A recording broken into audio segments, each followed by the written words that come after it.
Good morning. Good morning. We are here with Dr. Thomas Go from Germany, and we have a little conversation with you this morning.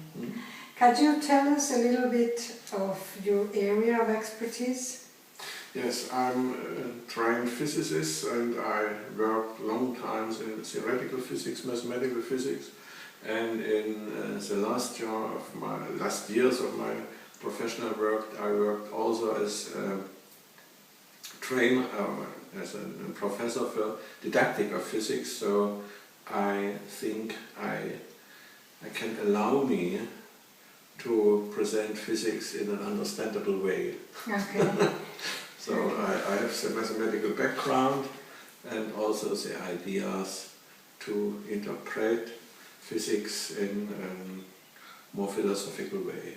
I worked a long time with Carl Friedrich von Weizsäcker.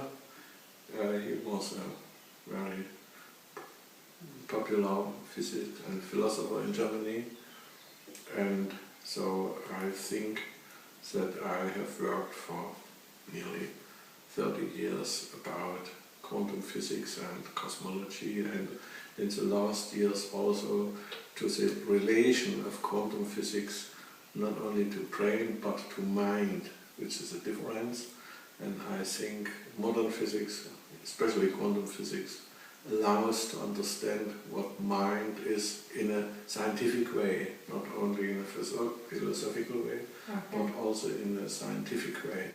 You are one of our keynote speakers, and the title of this congress is Explaining the Unexplainable. Yes. So, what you just said, what do you think your contribution to this congress could be to help the many family constellation facilitators will be present to understand what they're doing with this work? Yes, I think it's essential that modern physics, modern quantum theory has helped us to understand many phenomena which could not be explained in the range of classical physics.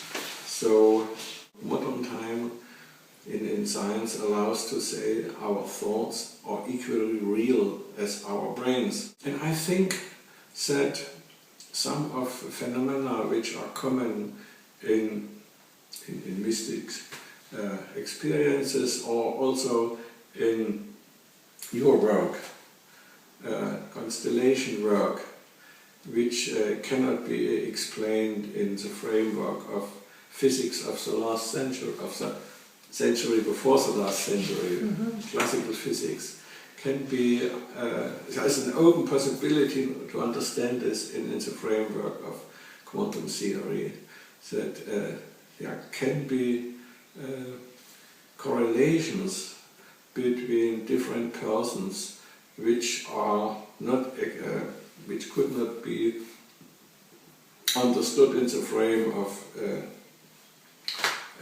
law of energy or so, but which could be possible in the frame of quantum theory. And I think this opens a way to think about phenomena which are seen in your therapy situations.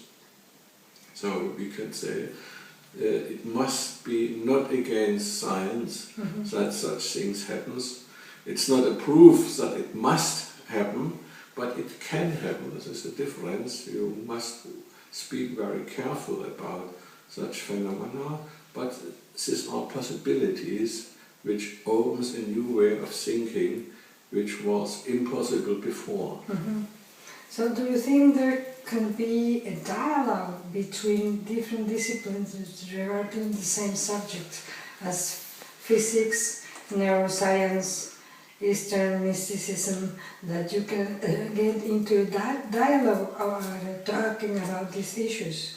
I think it could not be, I think it must be a dialogue.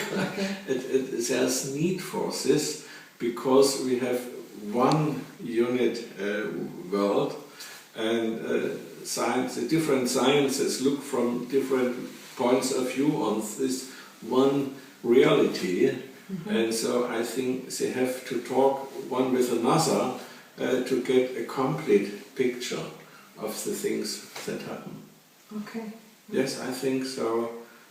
Dialogue between the disciplines is essential, and I have dialogue with my wife, which is a veterinarian and a psychologist, and it's very different from physics, but this dialogue is very fruitful and it's needed to find out what the world is really.